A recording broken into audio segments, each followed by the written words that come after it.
Hello everybody and welcome. Dr. Bob here. This is week 9. Get my notes up there. Okay, so the big thing this week is going to be your public sociology paper. It is due this Sunday as the regular weekly assignments. So it breaks down this way. Basically it's 3 or 4 sections depending on how you want to look at it.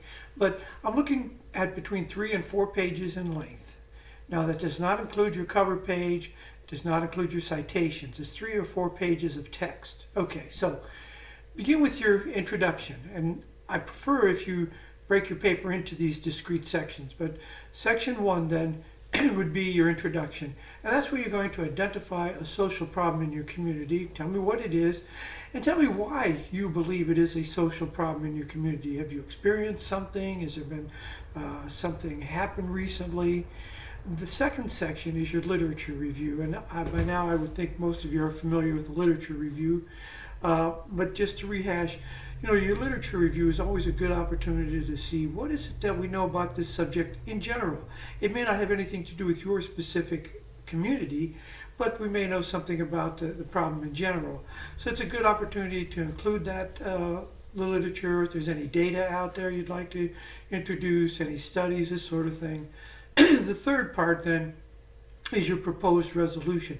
How do you propose to resolve this problem?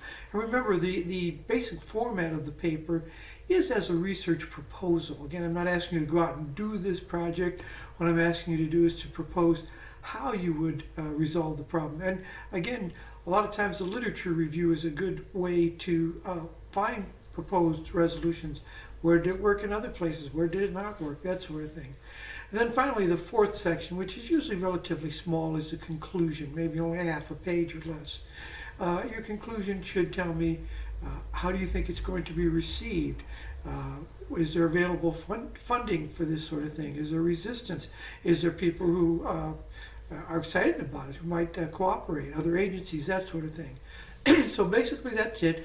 Again, a separate cover sheet. On your cover sheet, it should just simply be the title of your paper and your name. That's all I need on there.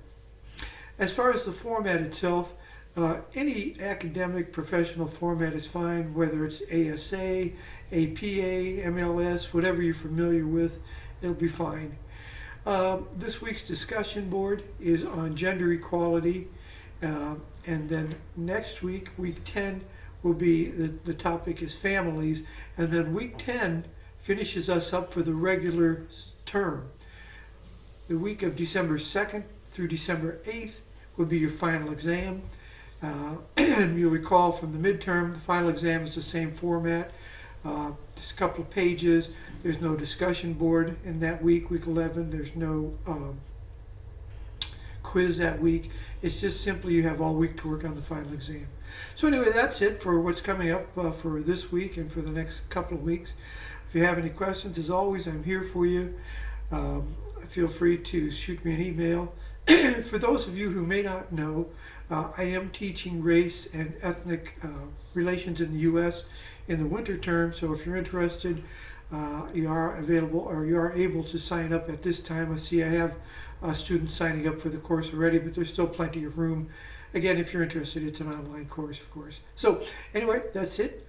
Short message today. I hope you're all doing well, and I will talk to you all real soon. Thanks. Bye.